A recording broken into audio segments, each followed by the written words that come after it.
ونمكي لها أنا حسن ما أمني كرنا ونمكي لها مقدش أمني معها ولبا لبض واحد سياسي سن وفهسن ودمير سوماليات ولكو ضمبية وأحمد مدوي هذا كمان تجين لكن سعيد وحيري في اللي ورديك اللي بكتل مع مدحتوي القرن وحاو كتل مع جوري حسن الشيخ وحاو كتل مع نين سومالي عندنا ودين بيل أن لتي كرنو بلا الشياطين يقرن كهر دميسو شلون وتجي ومدي تحقيرها واحد ورجل ماشى الدولة كمان جرت أنا دولة كينية ولا يا بنا شلون مركو عندها وسر ربيعي waxyaabaha miiska saaran waxaa ka mid ah oo dan ugu gorgortamayo waqooyi bar in la burburiyo saxada la geeyo si heshiis u qaato waqooyi bar hadal iyo huguntoona uma baahna wax Saciid iyo Xasan ku xiran maanta ma way dhaqaaqday sabab ay uga hadli karaan deemeesha ma taalo waxaan maqlay iyagoo leh maamulada mudadhaafka doorashaha loo qabto Xasan uu leeyahay shaqo idinta la igaarkee maaha Axmed iyo saaxiibkii Saciidani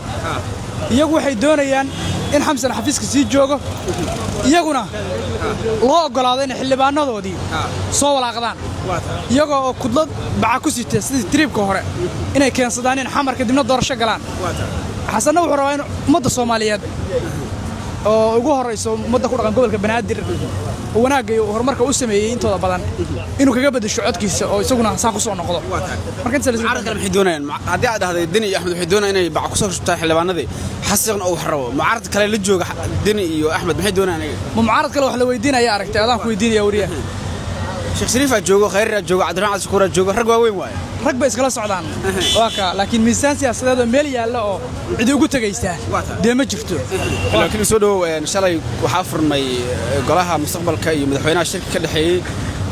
waa la soo kala tago waxa lagu meeshin doorashooyinka laga hadlayay maxaa abdheedo ka dambeeyay oo aad haysaa niyahow waxa la yiri labada xaaraanta ku heshiis xalaasha ku dirdha nimankii mucaaradka ahaa ee hubaysnaa waxay isku dayayaan inay Xasan macnaha turub khaldan u rogrogaan isaguna iyagu ku maqan yahay wuxuu rabaa sidoo tribka hore inuu todobada maro kursiga u qaato marka waa u tageen uu la fariistay waa la muufaystay wala isfahmi la yahay iyagii hoom ugu diray wuxuu yiri aniga doorasho qof iyo coda baan diyaar lahaa miiska ay saarane wixii ay haysaan oo ummadda Soomaaliyeed ku qanci karto oo lagu heshiin karo new model keena waayahay bay soo tashanayna goortay ku noqdeen meeshii ay aaminsanaayeen kaligeed in magaalada amni ka tahay baa wixii isu keen weeyday horta koow waxay ku heshiin waayeen gudiyadii ay qaybsanayeen oo uga qayb gali lahaa kulanka dambe oo madaxweynaha la yeelan doono jimcaha galinka dambe ay ahayd in la kulmo iska qabsi ilaa xalay dhaxdooda ay isla huulaamayeen oo waxba uga suurtoobi waayeen wixii ay gacanta ku hayeen waxayna isku haystaan inta siga iska hor keentay Axmed iyo saaxiibkii Saciidani iyagu waxay doonayaan in Xamsan xafiiska sii joogo iyaguna loo ogolaaday in xildhibaanadoodii soo walaaqdaan iyagoo kudlad baca ku sitay sidii tribka hore inay keensadaan in xamarka dibna doorasho galaan Xasan wuxuu rabaa in ummadda Soomaaliyeed oo ugu horeyso ummadda ku dhaqan gobolka Banaadir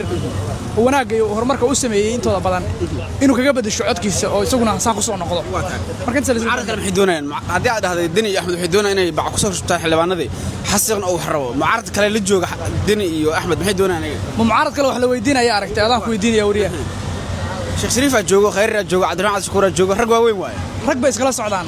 waaka laakiin miisaan siyaasadeed oo meel yaala oo cid ugu tagaysa deema jirto waaka in Deni iyo Axmed ay toban maalmood ka badan Muqdisho joogaan haddana aysan ilaa hadda natiijo gaarin maxay ka dhigan tahay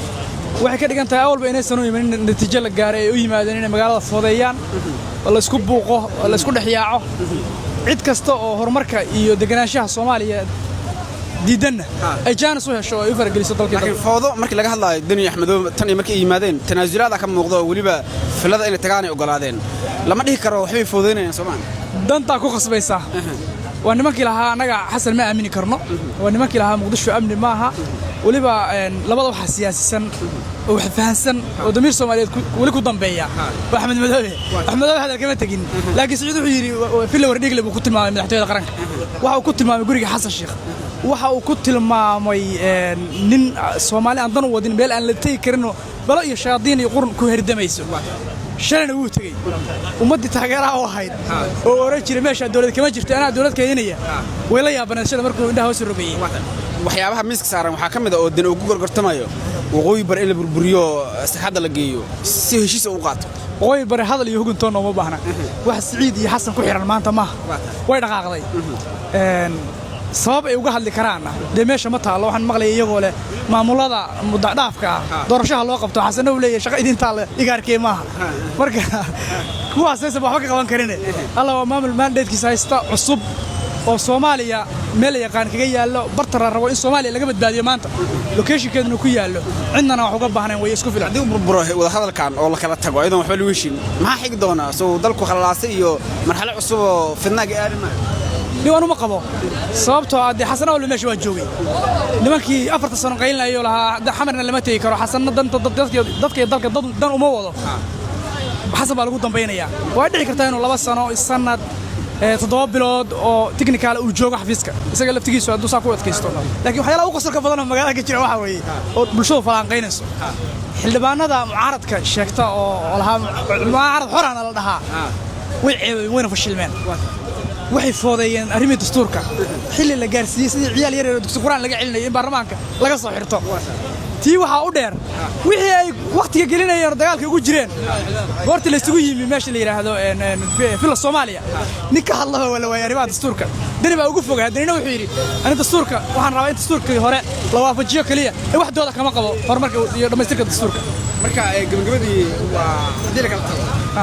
maxaa la fili karaa hadii waxa horumar u baynoo siyaaday inaga waa ka wax dhib ma dareemay banaana la isla aadi maayo fila Soomaaliya waa la soo baa horan dadka la isugu imanay